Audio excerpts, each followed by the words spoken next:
Okay, how's it going, everybody? I hope you're all doing well.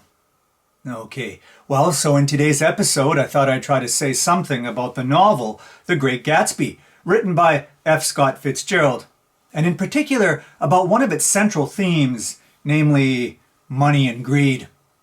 But before I get into that, let me just first say something by way of introduction. So The Great Gatsby was published in 1925. It's one of the great classics of 20th century literature, sometimes referred to as the great American novel. It's a novel of the hedonistic society of the Jazz Age, a tale of America in the 1920s. The story takes place in Long Island and centers around the fabulously wealthy Jay Gatsby and his obsession with the beautiful Daisy Buchanan, a woman that he had met earlier in his youth. It ends tragically with the murder of Gatsby. Okay, well, so I think that maybe the best place to start is with that famous green light on Daisy's dock. You know, the one across the water from Gatsby's home or mansion. Okay, so what's the symbolic significance here? Well, on a more basic level, it probably just symbolizes something like hope. More specifically, the hope that Gatsby will get Daisy, or at least the possibility of Gatsby bridging the gap between them. I think this is pretty much straightforward. But what the green light also certainly symbolizes is wealth. It's the color of money, the good old greenback. And maybe it's no surprise Fitzgerald uses the metaphor of traffic lights. After all, as one commentator puts it, if one wishes to drive towards or through the green light, one first needs a car, right? And a car costs a lot of money. Well, this is what Gatsby does. What he does is he amasses wealth to use in his pursuit of Daisy.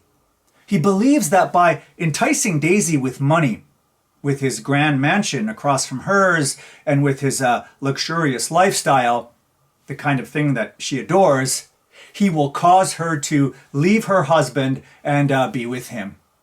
In other words, he believes that money will buy his love, and with it, ultimately, his happiness. So, that's one thing.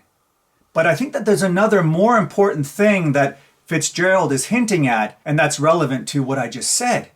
And it's relevant to Gatsby's strategy with Daisy and to the relationships between other characters in the story as well.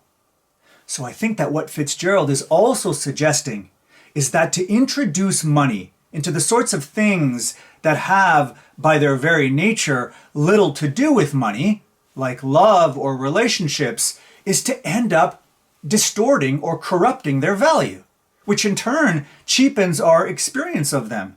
And as a result of this, brings us far less a sense of genuine satisfaction or contentment. I mean, let's be honest. What does an expensive diamond ring have to do with love?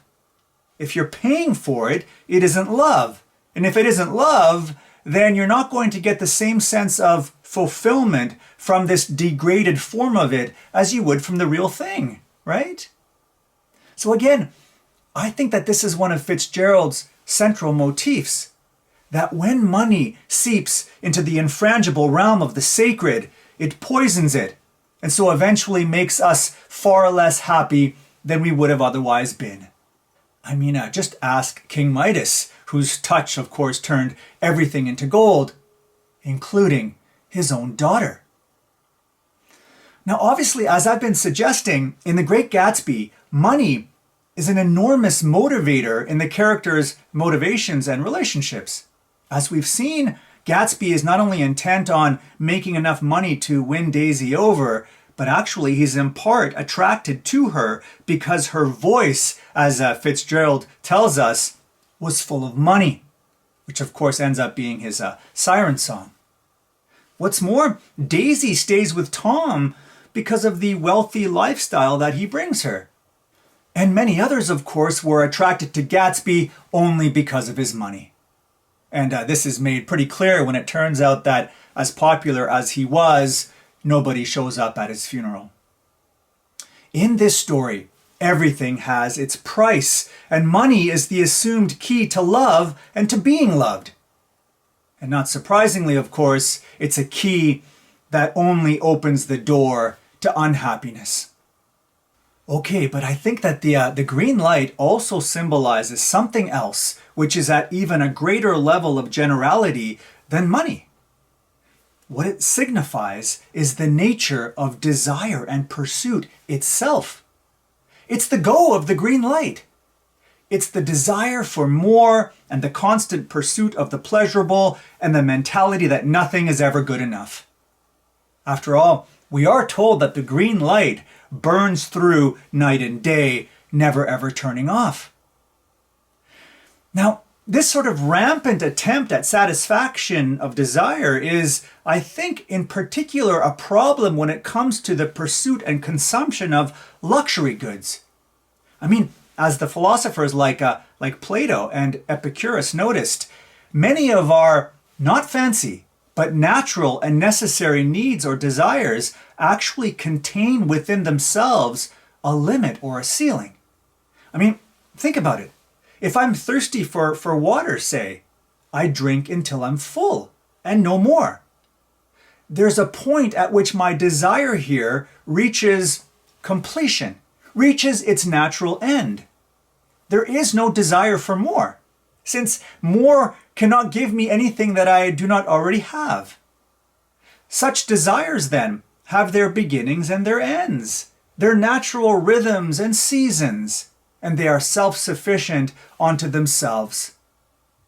But non-natural or luxurious desires, on the other hand, those that populate Fitzgerald's novel, are not like this. Because they're untethered from nature's simple purposes or functions, they lack limits or boundaries. I mean, think about it. There is no intrinsic limit to my desire for, say, luxury goods or for money itself. I can't assuage my desires here since I can never get enough of these things. And that's just to say that I'm never without need here, that no such satisfaction is ever complete or self-sufficient unto itself. Actually, something close to this is also something the German philosopher Schopenhauer noticed. He famously said that life swings back and forth like a pendulum between pain and boredom.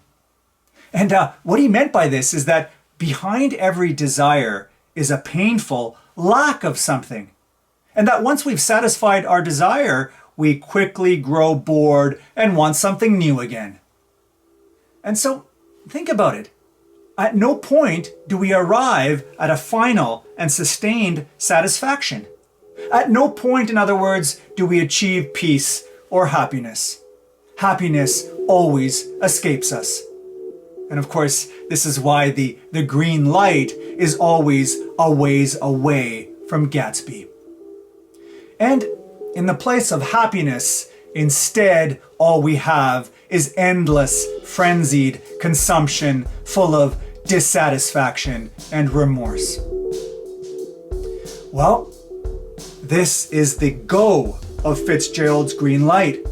It's the constant, reckless, undeterred driving without direction and purpose and end.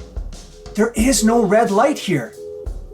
And this is why the essence of this book is really about the lives of, on the surface, seemingly blissful people who are really just on a fruitless chase that leaves them feeling empty and unhappy.